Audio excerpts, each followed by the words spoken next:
Hey, ladies.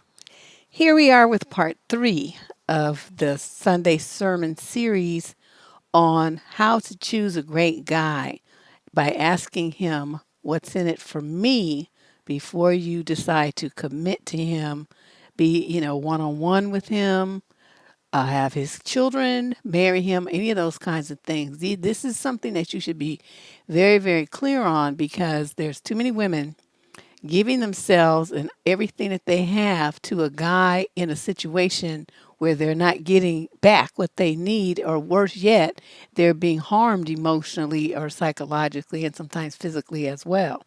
So when you ask a man this, and he wants you, and he's trying to get you to be with him, right? He wants you to drop all your other guys and just commit to him.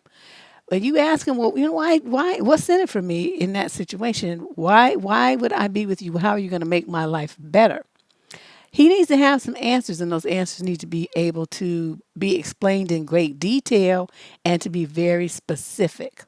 Okay, and I gave you some examples of the first 5 examples that I had, just to kind of get you thinking about the types of criteria that you should be hearing from him. It's not to say it will be exactly those things. Some of these things may not even be important to some of you, but I think the list is a pretty good one, and definitely a good starting point to get you to kind of reframe what it is that you've been out here looking for.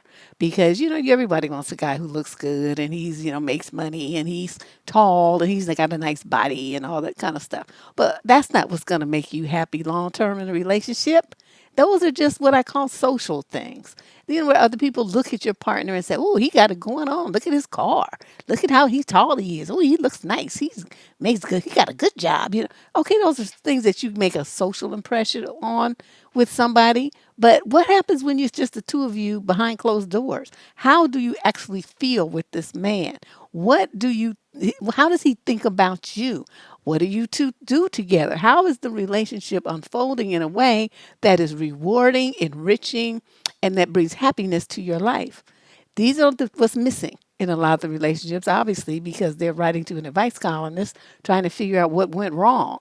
And this is my suggestion, that you start looking at the guys that come into your life differently. You weigh them and judge them by a different standard than probably you ever have before. These things are extremely important. So I hope you did the homework that was included in lessons 1 and 2. If you have not, please stop this video and go back and do that, because otherwise you just won't have your mind right. You're not ready to hear this quite yet.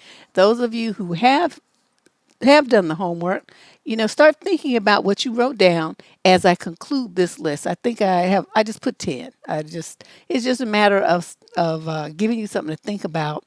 And is this list all inclusive? Absolutely not. Is this list presented in any kind of way of importance? Absolutely not. It's just presented in a way where it came to my head. So don't think that the most important thing is number 1 and the third most important thing is number 3. It's not like that. And like I said, you may decide that some of this stuff is something that's not really that important to you. I don't know. So let me get started here. So I did 1 through 5 in video number 2. Now let's move on to number 6. Number 6 is, this guy has to be able to communicate to you how he is going to love you, how he's going to make you feel loved, how he's going to show respect to you, admiration, and appreciation. Now, those are things that a lot of you probably don't even think about. But I tell you, if you have a partner who does not admire you, does not respect you, and does not appreciate you and takes you for granted, your life is going to be very miserable. Very miserable. And part of this thing, this includes, under this umbrella is included being accepted for who you are deep down inside. If you got a guy who's always trying to correct you and change something about you and tell you that, you need to be different, you need to do this more, this better, this way, okay, he's not accepting you for who you are.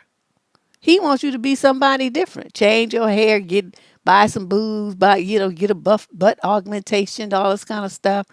Um, Dress differently than the way that you always dressed.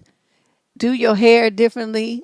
And I told you guys a story about the dude who wanted me to change my hair and my eyebrows. Two different guys, but still. I was like, what? And I just met him. So that was gonna go no place but downhill if I listened and did what they want. It would be giving them too much control. So guys need to know, and you do too, ladies, you need to recognize the fact that if a guy ignores you and doesn't and takes you for granted, that is one of the fastest ways to screw up a relationship. The resentment that it causes, where well, I don't never feel good enough for him. The woman might love you, but you just don't feel like you're good enough, like you're not worthy of his love. And I'm telling you, not feeling loved makes you tense, and you don't really get to relax into the relationship. You don't get to show your full feminine side because you have to be on guard like a warrior all the time, because you never know what kind of BS he's going to hit you with that's going to put you on the defensive. The number of black women who have relationships like that is mind boggling.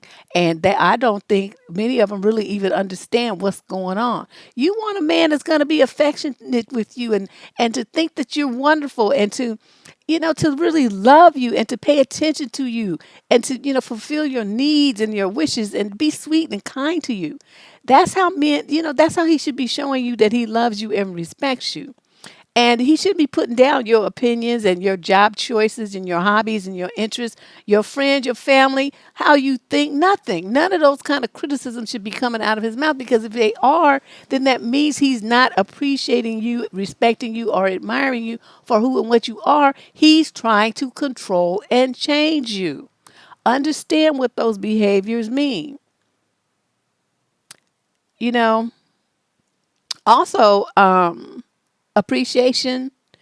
They don't, when you take somebody for granted, you just be like, okay, so you cook his favorite food, right? You cook his favorite dinner, and he comes in and he eats it and everything, and he gets up and then he don't say nothing. Okay, a simple thank you, babe, that was great. I appreciate you, cooking my favorite stuff for me.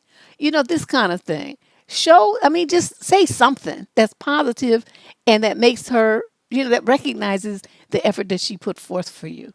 Does he do things like that? You've been dating him, right? He trying to get you to, sign on for the long term. Has he shown you that kind of thing already or not? If the answer is not, then you already know what time it is. It's just going to get worse. Men don't really tend to get better in their relationships. They start off with a bang and then it goes downhill. So if he's already downhill, it's just going to go underground, and you're going to be left getting a divorce or breaking up and all this kind of stuff after you have some kids, buy some property. It's just drama. So you got to do a lot better screening at the front end. And this is the kind of stuff I want you to concentrate on and think about when you're talking to these guys and dating. Dating is a business. Dating is serious. And you getting into a relationship and talking about marrying somebody, moving in with them and all this kind of stuff, that's like, to me, a business deal. And you better be getting something out of it. And it better be good. And so you guys, don't be thinking about love. I mean, love, schmub, they don't do nothing. You can have all the love in the world, but if you're miserable because a guy treats you like crap, like some old shoe or something, well, then you're not going to feel very good. And I want you to feel good and loved and wonderful about the guy that you've chosen to be in a relationship with. Okay. Now let's move on to number 7. Number 7. How is he going to communicate to you that he's a man that you can respect and admire? And not only just respect and admire, but look up to and brag about, like to your friends and your family. And he is like a solid dude. I mean, a lot of women refer to their guy, he's my rock. They say he's my rock. But basically what he does is provide a steadying influence in your life and in the household, for the children, for, I mean, pretty much for everybody he comes into contact with. He's like thoughtful, mellow. He doesn't make a move. He's not like one of them emotionally reactionary dudes that acts like a little kid throwing tantrums, flying off the handle and stuff. He's calm. He's mature in how he approaches life, how he approaches problems, the way he solves issues, the way he interacts with people, even in duress, under conflict. He's not the kind to be acting stupid. He's going to try to solve it with reason and logic. If not, he walks away. Your safety and his safety and being there for his kids in the future is of the paramount importance to him. He's not trying to prove nothing out here in these streets by acting a fool like so many of these dudes do. And then they end up in a body bag, and then, okay, all this manhood you was trying to prove, what did it get you but killed? Okay, let's just be real. So you got a guy, that you can respect and admire. You admire his hustle, how he doesn't give up, how he's always trying to improve himself and make himself a better man. And he inspires people around him to do their best to do better because they see what he's doing. He don't just talk the talk, he walks the walk. And these are things that you should be able to see him doing, not him sitting there talking to you about doing it. Okay, so when he kind of reminds you that this is what he's bringing to your life, you can sit there and say, "Oh yeah, I already knew that." You see what I mean? It shouldn't be a surprise. That's what I'm saying. You should have already seen much evidence of this kind of stuff. This is a guy who he was never going to embarrass you and bring you any kind of public humiliation. He's not going to bring shame to his family. He's not going to bring no shameful, embarrassing, undercover, stupid, trifling behavior into his house over his kids. He's not going to do that. This is the kind of guy that even other dudes admire him and respect him for how he rolls. And I know you've seen that. The guys be like, yeah, and they sit there and nod. They're not gonna gush about it, because that's not manly. But they're gonna say, yeah, dude is cool as hell. He's this and that, and yeah, and they're like nodding up and down, and got this little smile because they admire him as a man. They not, like I said, they're not gonna be gushing over him like a woman would, but they're gonna let him, know that dude got something that is admirable about himself, and they give him great respect because of how he carries himself, how he protects the weak, how he loves his woman. He ain't embarrassed about it. He commands respect. And so that's the kind of guy that you want, not one who's an embarrassment. You don't want to bring him nowhere. He acts stupid. He says embarrassing, stupid things. He don't know how to eat. He dresses stupid. He chews with his mouth open. He's always saying something that he don't have no business saying to somebody. He flirts with women on the streets. He brings home diseases, stray miscellaneous babies. He got bees calling up at your house, all on his phone. He's on personal sites. This is the kind of stuff, those are guys that are trash. Okay, these are men who are the opposite of this point. These are men that you cannot respect. Those are men that you cannot admire. Those are men that you cannot look up to, and you certainly cannot brag about them. They're not going to be anybody's rock. All they do is bring instability and confusion and drama when they come into your life. So be very careful about this kind of dude. Okay, the ones that got miscellaneous stray babies all over the place, prime example of irresponsibility. You do not want that kind of man. Let's move on to point number 8. Judge, we're talking about the kinds of things that you should be looking at, inner qualities of a man. Not what he look like, not what he drives, not his job, not his money, not his height, not his weight, not his pretty eyes, none of that. Okay, we're going by what kind of qualities he has as a human being that will be a benefit for you to affiliate with him in your life in a relationship. Okay, let's move on now. Point number 8, and I think this is very important, to have a man that has a sense of humor about life. He can see the humor in pretty much everything. And with this guy, you can laugh and you can have a lot of fun together. I mean, think about how life is, especially right now. 2020 it just sucks. I can't even, I mean, I had such high hopes going into this year, but man, soon as March rolled around and Rona said, "Hi, I'm here," and did the Princess Di wave at us, it was over. It was a wrap. This whole year has just been stupid. I cannot believe it. All the kids got cheated out their graduations, and people keep trying to go away to college, had to come back home. It was this is just a bad, bad scene. So, we got all that. People losing their jobs. They about to be homeless. They lost their cars. All kind of stuff is going on. You need a man who can lighten that emotional and psychological load with humor. Because if you can laugh, then you can do better. If you're sitting in a puddle crying, depressed, and all of that, you're not going to really be motivated to get off your ass and do too much. You got a dude who can joke and laugh, or the way you guys into being inspired to do something about your situation, to stop fighting, to work together, to say, yeah, that was messed up, but you all make jokes about it. That's how a couple stays together, and you stay together and you're happy. So every woman I know, and I mean, and I'm serious, every single one wants a guy who has the ability to make her smile and laugh at least a couple of times a day. Yeah, we want stability and all that, but we mostly want a man who fills our heart with laughter, fills our life with fun. As adults, we don't get to have too much of that because, we get worried about paying the bills, and, little Johnny in a fight and got suspended, and little Susie trying to dress above her age and wear makeup and got boys calling and all this stuff. The neighbors is acting stupid. Your parents are aging. We're trying to figure out what we're going to do with them. There's a lot of pressure and stress on you as adults, especially once you get into your 40s and stuff. The shit starts changing. You got to have a guy who's going to be able to make this funny. Okay, he's goofy. He might be goofy sometimes. He has the ability to crack stupid jokes. He makes witty quips at crazy times. But I mean, it might make you roll your eyes. Don't mean the obvious. It's not like he's Chris Rock or somebody.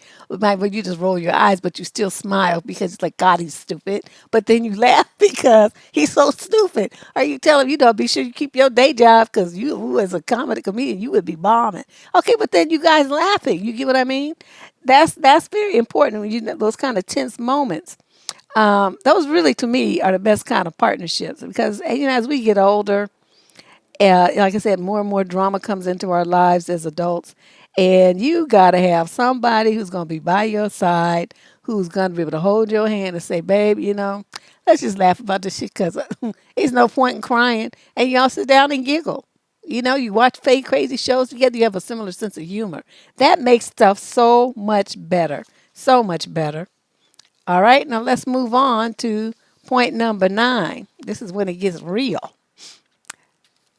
Every woman wants a man who desires her. That's what turns women on emotionally, is feeling desired, feeling wanted. And of course, the romance and emotional intimacy and physical intimacy and satisfying intimacy are all a part of that. It's like one big bundle. So you might have a guy who, he desires you and everything, but he's like a 30-second man. Okay, that ain't really working. Or he's got some kind of little script that he does, and yeah, he desires you. He's he can talk to you, and you guys have emotional intimacy, but you don't have that satisfaction because he has a script. 2 minutes doing this, 1 minute doing that, 30 seconds doing that. He always does everything the same way in the same order, and it's boring as hell. So, I mean, at first, of course, everything's exciting because it's new. But even after you notice that he got this script, it's like, that's not funny. That's not fun.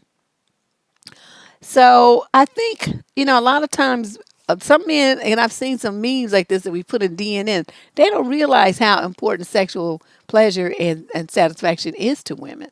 They don't get that. They think it's only about themselves. And I find that very curious. But, every woman wants a guy who can deliver in the sheets. When you want the lust to be there, you want to feel like, this guy looks at you and you can see that in his face, like, ooh, wee, look at that fine specimen over there. And you want to have a guy that you do that same thing about. I had a cousin and his wife. Now, this is a true story. He married this woman. They were like young. Like, I think he was maybe 20, 21, and she was about 18. And I mean, they were together for about 50 years until they both died. And every time he would sit down, she would be in his lap. If she wasn't in his lap, he was calling her to come and be in his lap. Now, as a little kid, I'm looking at this and I'm like, what's wrong with them? They're too old for this. This is kind of gross because I was like 6 or something, and they was, already married. And but that's what that was their thing. Every time they walked around together, they held hands. I mean, even in their 50s, they still did that. I could not believe it. They kept the romance alive in their marriage the entire time that they were married. And every time he looked at her, you could see the. I mean, she was gorgeous when she was young, and she still looked good, old, as an older lady. And he couldn't get enough of her. He was always hugging on her and doing back hugs and rubbing on her, and her doing the same thing to him, and they grinning at each other and stuff. For 40, 50 years they did this. I'm talking about even before they got married. So I was like, wow, this is kind of amazing. But anyway, that's what women fantasize about. So you got a guy who looks at you like that. You got a guy who touches you like that. You got a guy who praises your body. He's romantic.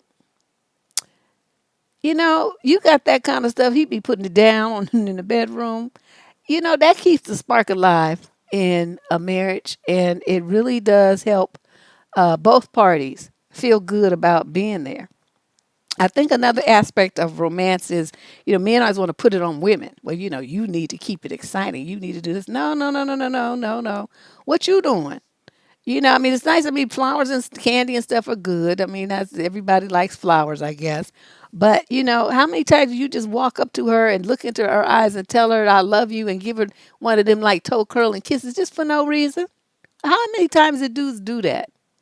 How, I mean, do you just plan a weekend away where you arrange for a babysitter, drop the kids off to your mama's or something, and swoop her up and say, babe, I got a surprise for you. We going to stay at a beach cabin this weekend, just the two of us. It's got a fireplace and everything. That shit is romantic as hell. Women love that kind of stuff. How often do you drop what you're doing to pay attention to her? You don't need to be on your phone or your computer and watching TV and playing video games all the time. Where do you make time for your woman? Do you just put on some candles, put on some music like you guys used to like to dance to, and just slow dance with her? Kiss on her, hug on her, be romantic with her. That shit is exciting. And it doesn't matter how long you've been in a relationship. It stays exciting because, it's just one of the things that he just sweeps you off your feet like that over and over again. Massages are good too, especially if she has a job where she stands on her feet all day. Does he massage your feet and legs? Help get the swelling out? Just thoughtful, considerate things where you two develop intimacy in a way that's non-sexual. That is very important. Does he deliver that? Can he deliver that? Does he even recognize that as something important to deliver? These are things you better think about before you be signed on. You're going to have the loneliest marriage in the world. And then my final one is a guy who, I mean, how does he plan to communicate that you're special and important to him and that he needs you? Now, I don't mean he needs you like, he need a place to stay because he's a homosexual bum. That's not what I mean. I mean where he makes you feel special and important because he supports your dreams. What you want to do and become in this, or he's not trying to tell you that's not what you should be doing as my wife. He's going to say, sure, babe, what you need me to do. I got your back. We're going to make this happen. Just tell me what I need to do. And then he does it. Okay. And then you spend quality time together. Sometimes, that's just a matter of sitting out in the backyard in the evening time, and you're not really going nowhere. You're having some wine or something, and you sit back there getting mosquito bit, but you're talking. You're talking about your day, your plans, your dreams, what how things made you feel that you experienced, and he actually is fucking listening. He's listening. He's not distracted doing something else and just like giving you, acting pretending like he's paying attention to you. He is paying attention to you. He's looking at you. He's talking to you. You're what you think, what you feel, what you need, what you want from him. Your dreams, all your ambitions, all of the stuff, what hurts you, what makes you happy. Those are things that are important to him. And he could be able to communicate that to you. Can he? Does he? These guys remember what you like and what you don't like, and they will, kind of show up with little surprises sometimes. He's not a judgmental cat. He just listens to what you got to say and what you want to do and tries to help you do it. If he has some, ideas about how to make it easier, faster, less expensive, or something like that, of course he's gonna voice that. But he's never gonna just pour water on your flames of your dreams. That's not what he does. You two have an emotional intimacy so that when you're not with him, you're thinking about him, and it's not in a way where you thinking about, oh no, what he gonna be talking about today, he gets on my nerve. Not that. You're gonna be thinking about, wow, I can't wait to see him, so I could tell him about this and that and blah blah blah. Or I really need a hug because, oh, these people just worked my nerves today, I'm so stressed out, I need my baby to hug me or something, you know what I mean, that kind of thing. Can he deliver that? This is the kind of things that you need, ladies, in throughout life. It doesn't matter what age you are. It doesn't matter if you got kids or not. These are the things that we look for from our men. And most of them don't deliver. So a lot of women feel like they have to get the stuff from their other female friends, or they just do without. Some the bolder ones cheat to get it, but I'm not necessarily recommending that as an avenue. I think you should be able to get it from your partner. He should be able to get whatever he needs like that from you too. So, you have these kind of relationships where people they're not really intimate, and they want to, come in with this fancy stuff, bringing in third parties into their relationships and doing all this crazy, freaky stuff. That is not healthy. That's not emotionally healthy for you. I remember there used to be this couple on YouTube. I forgot, Mama something or other, and kind of a brown skinned sister with this light skin curly haired a husband of hers, and he wanted to have a girlfriend, and so she ended up with this boyfriend. But every video I watched of hers, the woman looked like she was just this side of snapping and going, like losing it, like going crazy, like this had this unsettled look. She always had bags under her eyes. She looked stressed the fuck out. There's no way that kind of situation makes anybody feel emotionally secure and stable and loved, like I said, or respected, admired, all the things that I'm talking about. It makes you feel like you're not good enough, so they have to go and get it from these other women. That's what that is. So these are things that, I just want to put these out there and get you, like I said, thinking about this in a different way. And on this final slide, so a few other things that I didn't want to make a whole slide about them, but I do want to throw these kind of traits in here for you to remember about as well before we check out. Is he consistent? Does he do what he says he's gonna do? Is he where he says he's gonna be? And does this happen consistently? His behavior is consistent. His approach to you is consistent. The forward progress of the relationship is consistent. Even if it's slow, it's consistent. Is he able to uplift you with positivity, or is he always a negative, downer type of dude, finding what's wrong and complaining about everything? Can you two grow together? I mean, you want to make sure that the two of you grow together as a couple, because if one is like way ahead of the other, it doesn't matter how much love you have, you're out of sync, and somebody's gonna end up leaving the other because they're gonna just be too far ahead, intellectually, educationally, mentally, emotionally, whatever. You got to be growing together. As in that same vein, you need to be going in the same direction.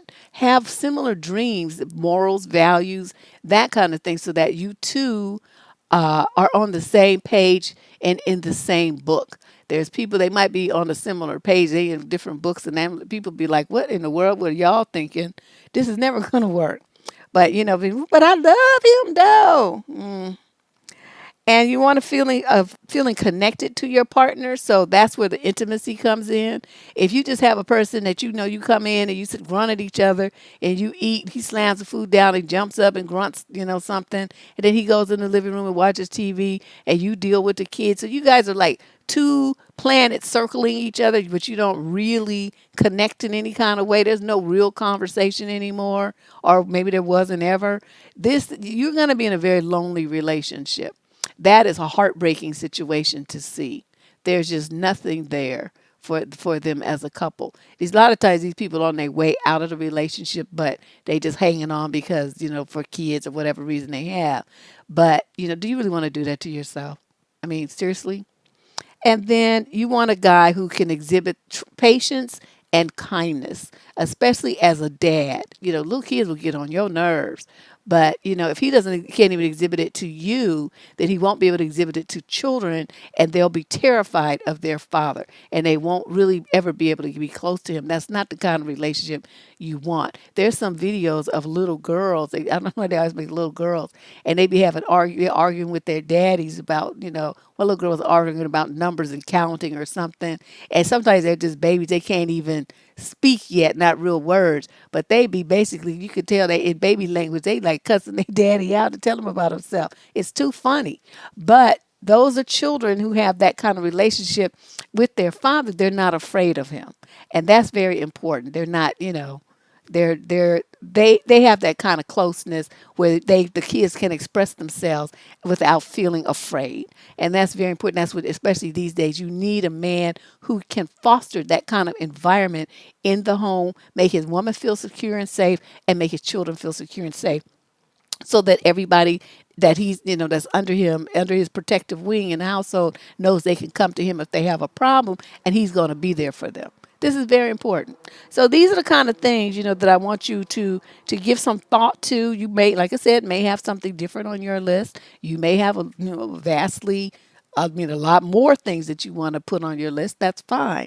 This is just to get you started, just to get your mind kind of focused on different things to look for in a man, other than, like I said, his job, his money, and what he looks like, and his sex game, and all this kind of stuff. You guys, you in your 20s and above, you need to be focusing on who is he as a man, and he needs to know who he is as a man, and he needs to be able to communicate that to you.